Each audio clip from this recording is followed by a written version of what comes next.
The beast in red. And then he appeared.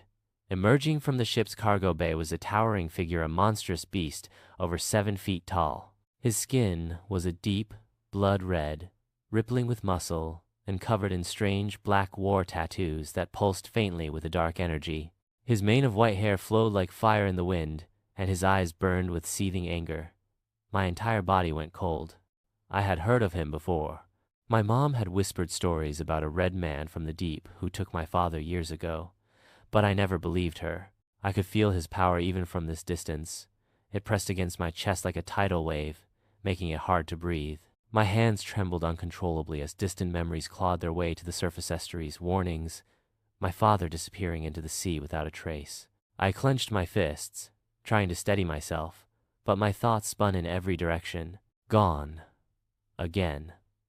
The red beast stood beside the woman, with the white hair, his body tense and coiled like a predator ready to strike. They exchanged a few words I couldn't hear, but the air between them crackled with power.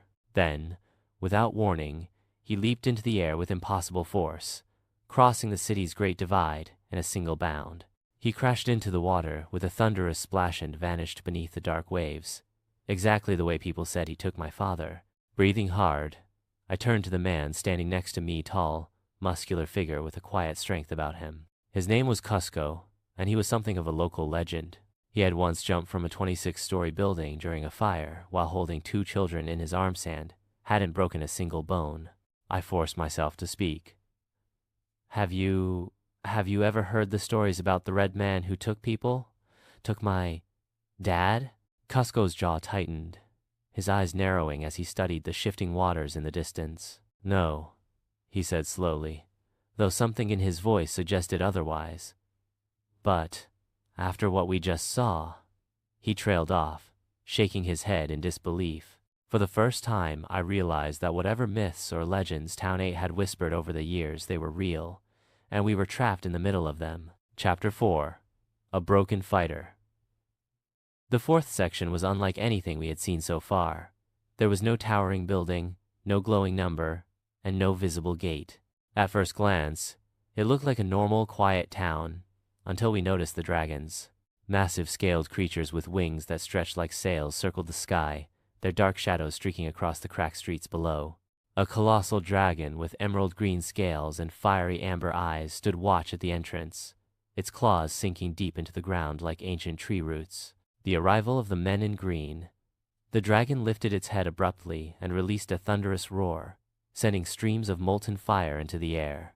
Its wings unfurled with a bone-shaking whoosh, scattering glowing embers that hovered in the sky like dying stars. Then we saw them. A line of men, dressed in heavy green combat armor engraved with strange, glowing symbols, marched toward the section's entrance. Their faces were hard, their movements mechanical and synchronized, and they were carrying someone. A man slumped lifelessly in their arms, his dark green robe torn and stained with a strange, shimmering liquid that wasn't blood. His long black hair clung to his pale, sweat-soaked face, and his chest barely rose with shallow, labored breaths. I felt a cold chill run down my spine. Something about him seemed familiar, though I couldn't place it at first. Suddenly, a voice next to me gasped, "That's Mr. D!" I spun around and found myself face to face with a wiry man wearing a tattered uniform known of the others from the field. His face was pale, and his eyes were wide with shock. How do you know that's Mr. D?" I demanded, my voice trembling. The man swallowed hard, rubbing the back of his neck like he was ashamed. I'm Flo. I'm a garbage man." His voice cracked as he spoke, each word weighted with guilt. I used to pick up his trash every week, and every time I got to his house, he was already outside, emptying every single trash can on the curb before I could even touch one. He hesitated, avoiding my eyes. He was strange, but good. My mind reeled as I remembered hearing rumors about Flo, how he'd once spilled dangerous chemicals from a busted trash bin onto the street, causing a rare sickness that nearly wiped out an entire neighborhood. People in town never trusted him after that, but seeing the raw emotion on his face now, I knew there was more to his story. Our attention snapped back to the scene in front of us. as the dragon guarding the entrance snarled, clearly enraged by the sight of Mr. D's broken body. Its burning amber eyes narrowed, and it let out a second, even more menacing roar. Without warning, the dragon leaped into the air with a mighty thrust of its wings, sending shockwaves through the ground beneath our feet. In 2 powerful beats, it closed the distance, landing with a deafening crash directly in front of the armored soldiers. Before anyone could react, the dragon snatched Mr. D from their grasp with its razor-sharp claws. The soldiers didn't even flinch, they simply turned and marched back toward the section's entrance, as if their mission was complete.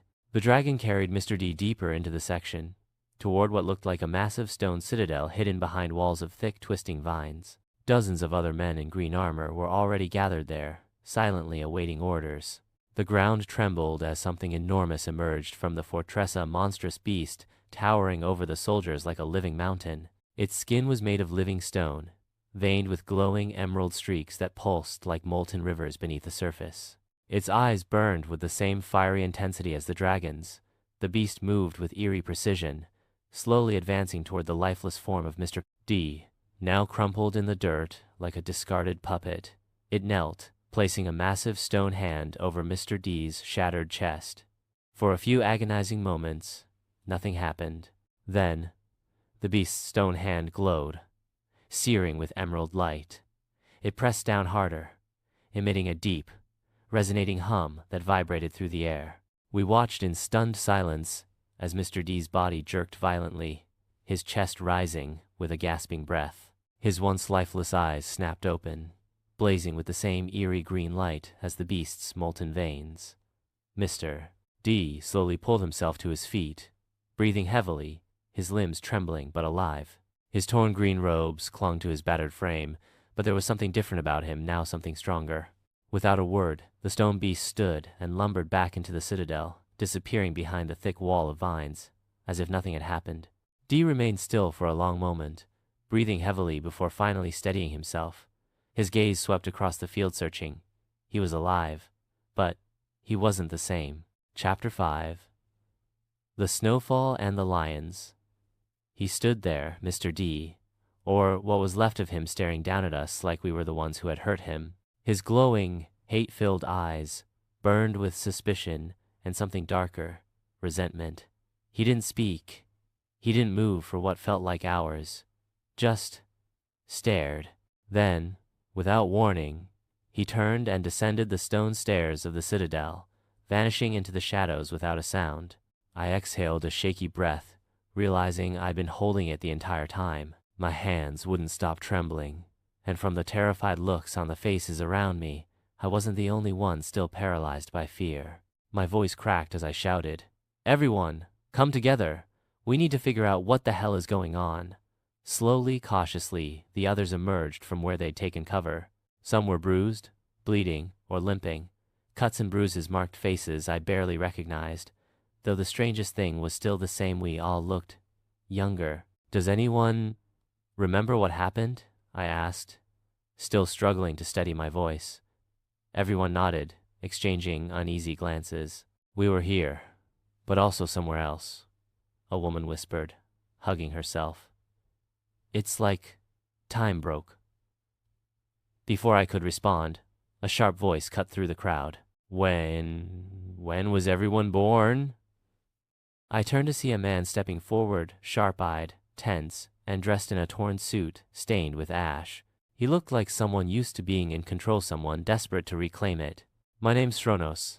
I'm a lawyer," he continued, his voice steady despite the rising panic. "If this is connected somehow, when is everyone's birthday?" Without hesitation, the entire group shouted in unison, "June 26. The eerie synchronization sent chills racing down my spine. But the worst part? No one could remember what year they were born. I felt my knees go weak as my mind clawed for an answer, but nothing came. It was like someone had ripped entire pieces of my memory away, leaving behind a blank, suffocating void. I wasn't the only one struggling. I can't remember," someone wailed, their voice breaking. Before we could piece anything together, something else happened, something worse.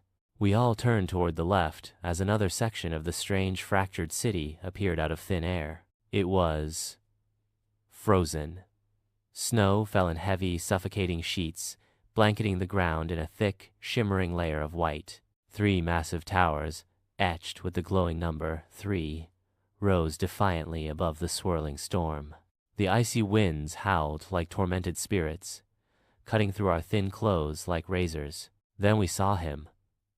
A lone figure stood at the top of the central tower, framed against the storm-torn sky. His lime-green hair shimmered under the strange, flickering light, and his deep blue combat suit clung to his muscular frame like living armor. 3 white lions, massive, regal, and utterly still, flanked him on either side.